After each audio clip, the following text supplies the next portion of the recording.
सुप्रभात मेरे प्यारे बच्चों मैं संजय सर। बच्चों आज मैं आपके कक्षा 8 से पाठ 11 सूखे सुमन से कविता पढ़ाने जा रहा हूँ, जिसकी कवित्री हैं महादेवी वर्मा जी। बच्चों सबसे पहले हम महादेवी वर्मा जी के जीवनी परिचय के बारे में जानते हैं।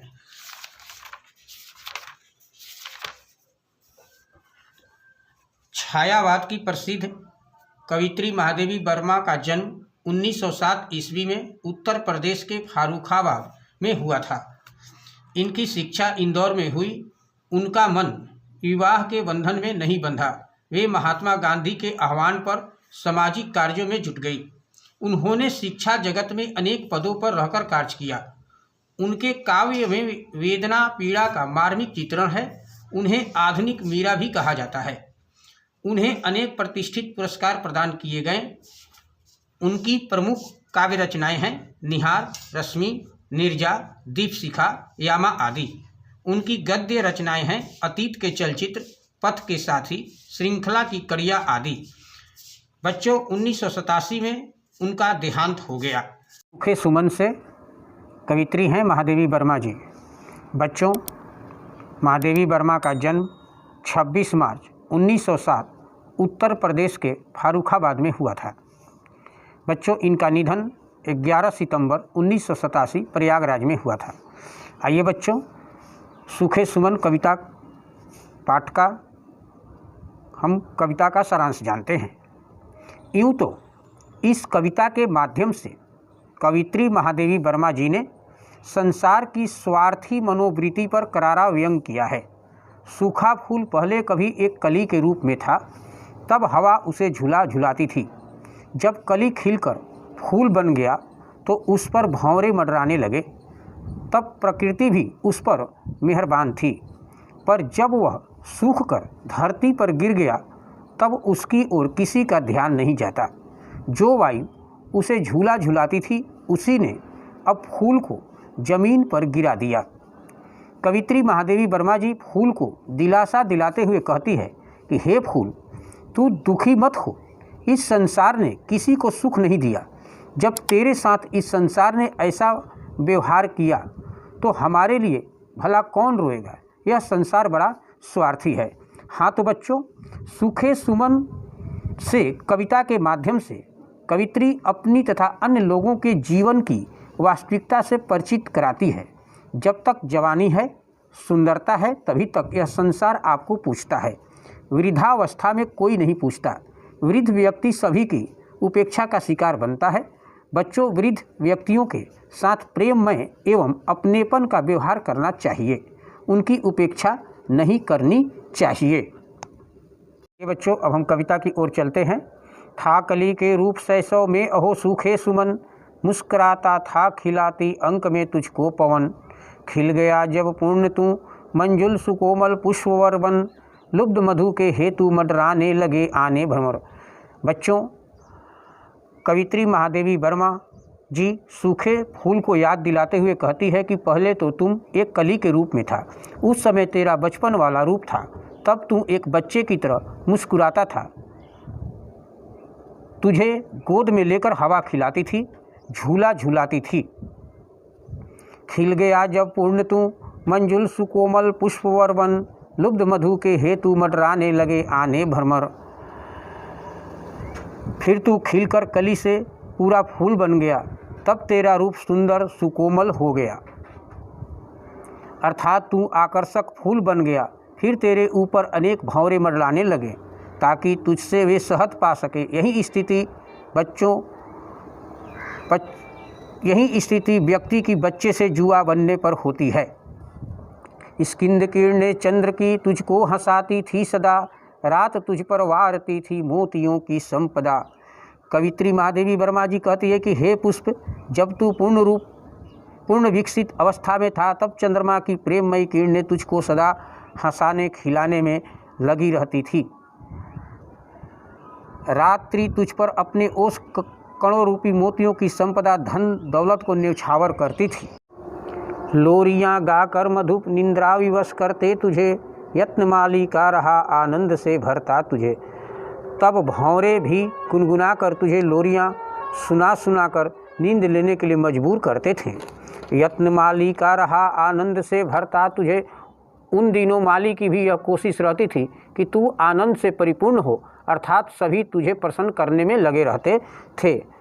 कर रहा अटखेल या इतरा सदा उद्यान में, अंत का यह दृश्य आया था कभी क्या ध्यान में। हे पुष्प, उस समय जब तू पूर्ण यौवन अवस्था में था, तब तू बागीचे में अटखेलिया करके इतराता रहता था, अर्थात मस्ती में रहता था। तब तेरे ध्यान में अंत का यह दृश्य कभी नहीं आया। सो रहा अब तू धरा पर शुष्क बिखराया हुआ, गंध कोमलता नहीं मुख मंजू मुरझाया हुआ। अब तू सूख कर पृथ्वी पर पड़ा सो रहा है। अब न तो तुझ में सुगंध है न कोमलता, तेरा मुख मुरझाया हुआ है। वृद्धावस्था में व्यक्ति की भी यही दशा होती है। आज तुझको देख कर चाहक भ्रमर आता नहीं, लाल अपना राग तुझ पर प्रात बरसाता नहीं। हे सूखे पुष्प, आज तेरी यह दशा हो गई है कि तुझे चाहने वाले भंवरा भी तुझे इस दशा में देखकर तेरे पास नहीं आता। लाल अपना राग तुझ पर प्रात बरसाता नहीं। जिस वायु ने तुझे अपनी गोद में लेकर प्यार किया था, प्रातःकाल तुझे अपना राग भी नहीं सुनाता है। जिस पवन ने अंक में ले प्यार था तुझको किया, तीव्र झोंके से सुला उसने तुझे भू पर दिया। उसी वायु ने अपने तेज झोंके से तुझे डाल से तोड़कर जमीन पर सुला दिया, अर्थात सभी का व्यवहार बदल गया है। इस प्रकार वृद्धावस्था में भी सभी चाहने वाले अपना मुंह फेर लेते हैं, तब व्यक्ति अकेला रह जाता है। दिया मधु और सौरभ दान सारा एक दिन, किंतु रोता कौन है तेरे लिए दानी सुमन। कवित्री महादेवी वर्मा जी सूखे पुष्प को संबोधित करते हुए कहती है कि तूने एक ही दिन में अपनी सुगंध को, शहद को दूसरों के लिए दान कर दिया, पर हे दानी सुमन, बता तेरे लिए इस संसार में रो रहा है कौन, अर्थात कोई नहीं। मत व्यथित हो फूल किसको सुख दिया संसार ने, स्वार्थ में सबको बनाया है यहाँ करतार ने। हे पुष्प, तू दुखी मत हो, यह संसार ही ऐसा है। इस संसार ने किसी को भी सुख नहीं दिया। यहाँ ईश्वर ने सभी को स्वार्थी बनाया है। तब तक उनका स्वार्थ सिद्ध होता है जब तक लोग किसी के साथ रहते हैं। स्वार्थ सिद्ध न हो पाने की स्थिति में उसे भुला देते हैं। विश्व में हे फूल तू सबके हृदय भाता रहा, दान कर सर्वस्व फिर भी हाय हर्षाता रहा। यूँ तो कवित्री महादेवी वर्मा जी संसार की वास्तविकता बताते हुए फूल को स्मरण कराती है कि एक समय था जब तू संसार के लोगों के हृदयों को भाता था, यानी अच्छा लगता था। तूने उनको अपना सब कुछ दान कर दिया, फिर भी तू हर्षाता यानी खुश होता रहा। जब न तेरी ही दशा पर दुख हुआ संसार को, कौन रोएगा सुमन हमसे मनुज निहिसार को। तेरी इस बदली दशा पर जब संसार को कोई दुख नहीं हुआ, तब हमारे जैसे व्यर्थ व्यक्ति के लिए भला कौन रोएगा, अर्थात कोई नहीं। यह संसार बड़ा स्वार्थी तथा उपयोगितावादी है। आइए बच्चों, कविता का सरलार्थ के बारे में हम लोग जानते हैं। था कली के रूप शैशव में अहो सूखे सुमन, मुस्कुराता था खिलाती अंक में तुझको पवन।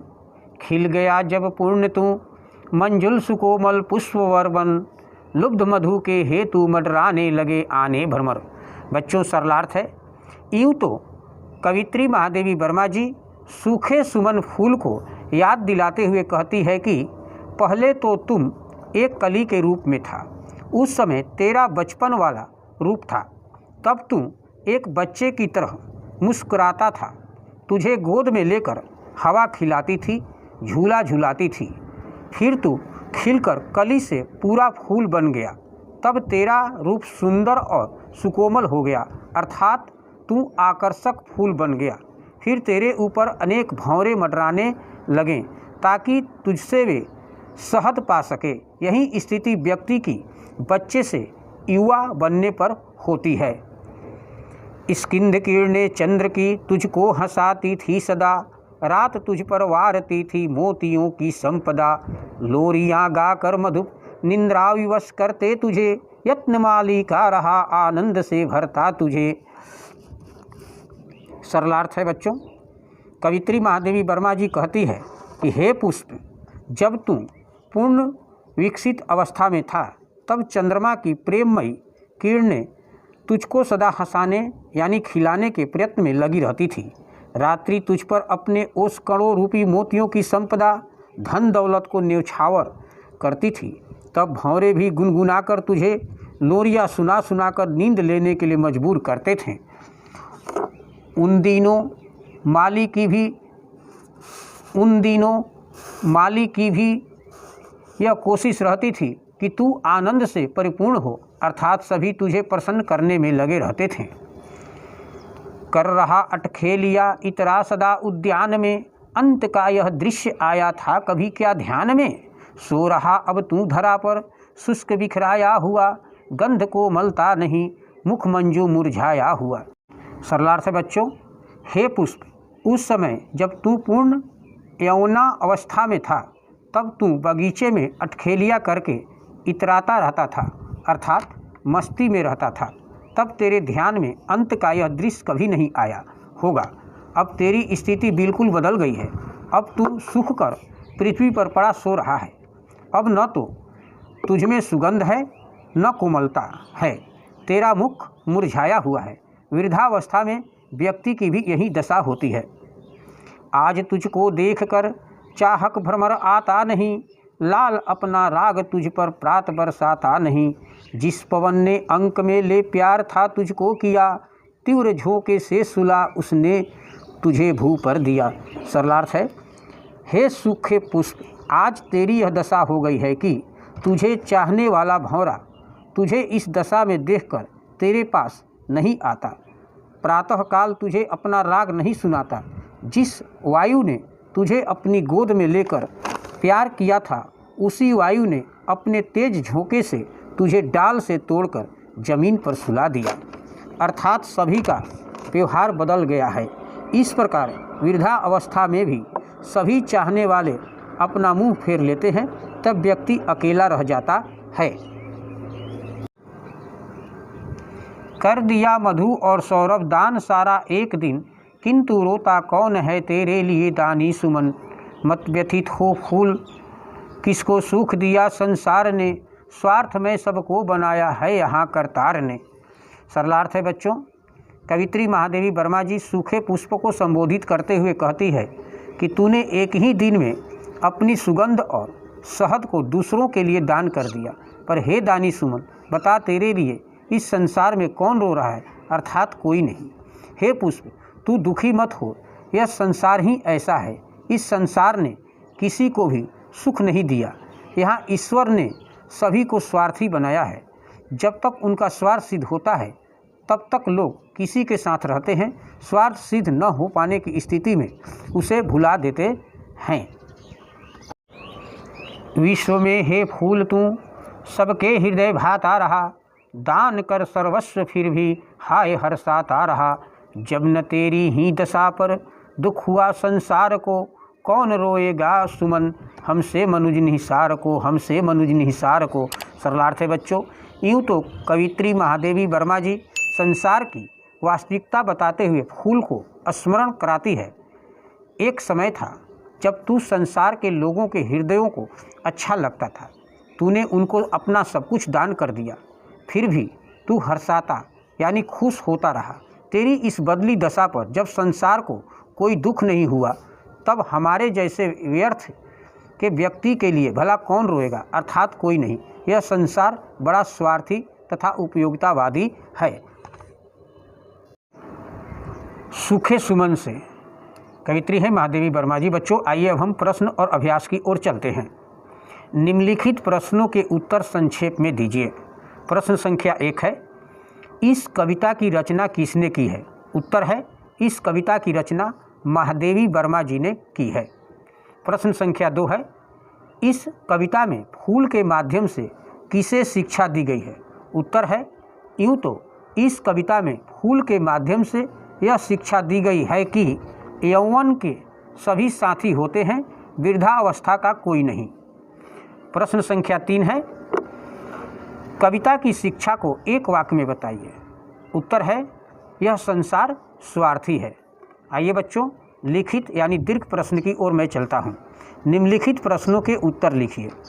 प्रश्न संख्या 1 है, फूल की शैशव अवस्था में क्या स्थिति थी? उत्तर है, शैशव यानी बचपन की अवस्था में फूल मुस्कुराता हुआ प्रतीत होता है। तब उसे हवा अपनी गोद में लेकर खिलाती थी, प्रकृति उस पर मेहरबान थी। प्रश्न संख्या 2 है, प्रकृति खिले फूल पर कैसे मेहरबान हो रही थी? उत्तर है, प्रकृति खिलते फूल पर हर प्रकार से मेहरबान थी। चंद्रमा उस पर अपनी स्किंध यानी प्रेममय किरणें वर्षा रहा था। रात उस पर ओस कड़ों रूपी मोती न्यौछावर कर रही थी। भंवरा उस पर मंडराते थे। प्रश्न संख्या 3 है, फूल के सूख जाने पर उसकी क्या दशा हुई? उत्तर है, यूँ तो फूल के सूख जाने पर हवा के तेज झोंके ने उसे धरती पर सुला दिया। अब उसकी सुगंध और कोमलता जाती रही। अब उसके प्रेमी भंवरे भी उसके पास मंडराने से बचने लगे। प्रश्न संख्या 4 है बच्चों, सूखे फूल के प्रति प्रकृति का क्या व्यवहार हो जाता है? उत्तर है, यूँ तो सूखे फूल के प्रति प्रकृति का व्यवहार उपेक्षापूर्ण हो जाता है। जो प्रकृति उसे हंसाने खिलाने के प्रयास में लगी रहती थी, वह प्रकृति उसकी ओर देखती तक नहीं। प्रश्न संख्या 5 है, कवित्री सूखे फूल को किन शब्दों में संतावना देती है? उत्तर है, कवित्री फूल से दुखी न होने को कहती है। वह संतावना देते हुए कहती है कि यह संसार बड़ा स्वार्थी है। स्वार्थ सिद्ध हो जाने के बाद यह किसी को नहीं पूछता। भला तुझे क्यों पूछेगा? प्रश्न संख्या 6 है, कवित्री फूल के माध्यम से संसार और जीवन के किस कटु सत्य का उद्घाटन करती है? उत्तर है, कवित्री फूल के माध्यम से संसार के इस कटु सत्य का उद्घाटन करती है कि इस संसार को भगवान ने ही स्वार्थी बनाया है। यहाँ लोग तभी तक आपकी कद्र करते हैं जब तक आपसे उनका स्वार्थ सिद्ध होता है, बाद में कोई नहीं पूछता। प्रश्न संख्या 7 है, इस कविता का सार अपने शब्दों में लिखिए। उत्तर है, यूँ तो इस कविता में कवित्री ने इस संसार की स्वार्थी प्रवृत्ति पर करारा व्यंग किया है। यह संसार बड़ा उपयोगितावादी है। जिस वस्तु या व्यक्ति की उपयोगिता समाप्त हो जाती है उसे भुला दिया जाता है। यह कविता हमें जीवन के कटु यथार्थ से परिचित कराती है। यह एक प्रतीकात्मक कविता है। प्रश्न संख्या 8 है, कविता का प्रतिपाद्य स्पष्ट कीजिए। उत्तर है, यूँ तो फूल के माध्यम से कवित्री अपनी तथा अन्य लोगों के जीवन की वास्तविकता से परिचित कराती है। जब तक जवानी है, सुंदरता है, तभी तक यह संसार आपको पूछता है। वृद्धावस्था में कोई नहीं पूछता। वृद्ध व्यक्ति सभी की उपेक्षा का शिकार बनता है। सप्रसंग व्याख्या। निम्नलिखित काव्यांश की सप्रसंग व्याख्या कीजिए। कर दिया मधु और सौरभ दान सारा एक दिन, किंतु रोता कौन है तेरे लिए दानी सुमन। मत व्यथित हो फूल, किसको सूख दिया संसार ने, स्वार्थ में सबको बनाया है यहाँ करतार ने। बच्चों, संदर्भ है प्रस्तुत पंक्तियाँ हमारी पाठ्य पुस्तक सारांश के पाठ 11 कवित्री महादेवी वर्मा द्वारा रचित कविता सूखे सुमन से ली गई है।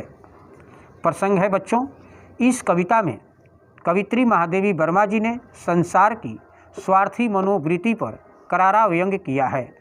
व्याख्या है, यूँ तो कवित्री महादेवी वर्मा जी सूखे पुष्प को संबोधित करते हुए कहती है कि तूने एक ही दिन में अपनी सुगंध और शहद को दूसरों के लिए दान कर दिया, पर हे दानी सुमन, बता तेरे लिए इस संसार में कौन रो रहा है, अर्थात कोई नहीं।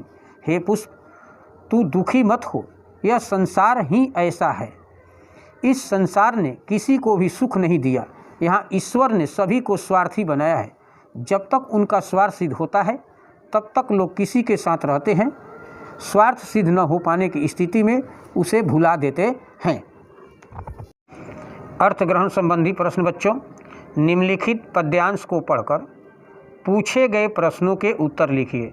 खिल गया जब पूर्ण तू मंजुल सुकोमल पुष्पवर वन, लुब्ध मधु के हेतु मडराने लगे आने भ्रमर, स्किंद किरणें चंद्र की तुझको हंसाती थी सदा, रात तुझ पर वारती थी मोतियों की संपदा।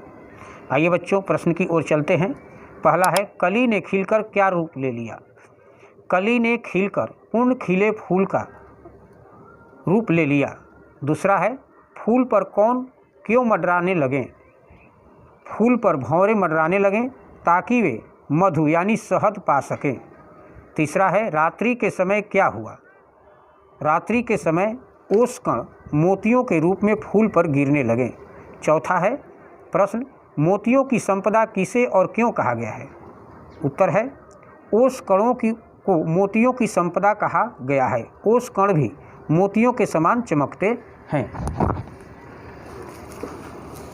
बहुविकल्पीय प्रश्न मल्टीपल चॉइस क्वेश्चन। नीचे लिखे प्रश्नों के उत्तर का सही विकल्प चुनकर उसके सामने ठीक का चिन्ह लगाइए। पहला है पवन किसे अंक में खिलाती थी। क सूखे सुमन को, ख कली को, ग पूरे खिले फूल को, घ भंवरों को। तो बच्चों पवन किसे अंक में खिलाती थी तो कली को। दूसरा है कौन सा शब्द फूल का पर्यायवाची नहीं है। क सुमन, ख पुष्प, ग कुसुम, घ कमल। कौन सा शब्द फूल का पर्यायवाची नहीं है तो घ कमल।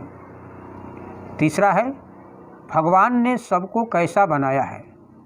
क स्वार्थमय, ख त्यागी, ग हर्षित, घ निहिसार।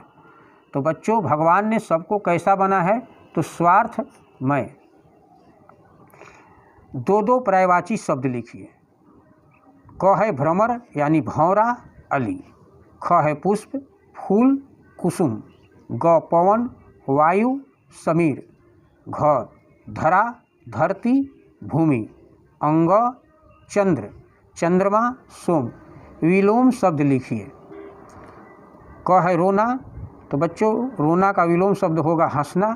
ख स्वार्थी यानी परोपकारी, ग है निहिसार यानी सार, घ सूखा विलोम शब्द होगा गीला।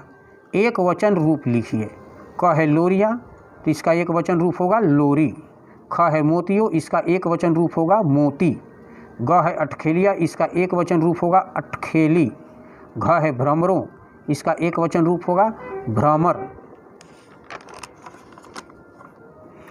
आइए बच्चों चौथा है उपसर्ग प्रत्यय और मूल शब्द पृथक पृथक करके लिखिए यानी अलग अलग करके लिखिए। बच्चों यहाँ उपसर्ग है, यहाँ मूल शब्द है और यहाँ प्रत्यय है। बच्चों क है सुकोमल, इसमें उपसर्ग है सु तो हम उपसर्ग के ऑप्शन में लिख देंगे सु। मूल शब्द है कोमल और प्रत्यय है ही नहीं। कोमलता, कोमलता में उपसर्ग है ही नहीं, मूल शब्द है कोमल और प्रत्यय है ता। व्यथित ग, व्यथित उपसर्ग है ही नहीं, मूल शब्द है व्यथा प्रत्यय है ईत। घ है निसार यानी इसमें निस उपसर्ग लगा हुआ है और सार मूल शब्द है प्रत्यय नहीं है।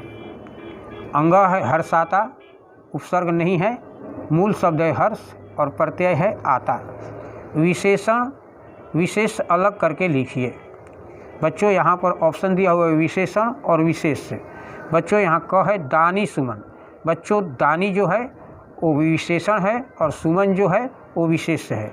सुकोमल पुष्पवर, सुकोमल जो बच्चों है वो विशेषण है और पुष्पवर जो है विशेष है।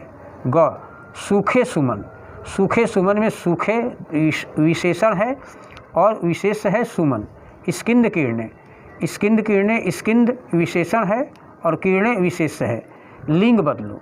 बच्चों क है माली, माली का होगा मालिन। ख है सेवक, सेवक का होगा सेविका। ग धोबी का होगा धोबिन और दास का होगा दासी। इस तरह से बच्चों आप लोगों का यह पाठ सूखे सुमन से समाप्त हुआ। इस तरह से बच्चों आप सभी यहाँ पर शब्द भंडार है, इन शब्द भंडारों को अच्छी तरह से अपनी कार्य पुस्तिका पर लिख लीजिएगा और जितने भी प्रश्न और अभ्यास हैं उसे अपनी कार्य पुस्तिका पर लिख करके उसे याद करते रहेगा। थैंक यू मेरे बच्चों, मैं संजय सर।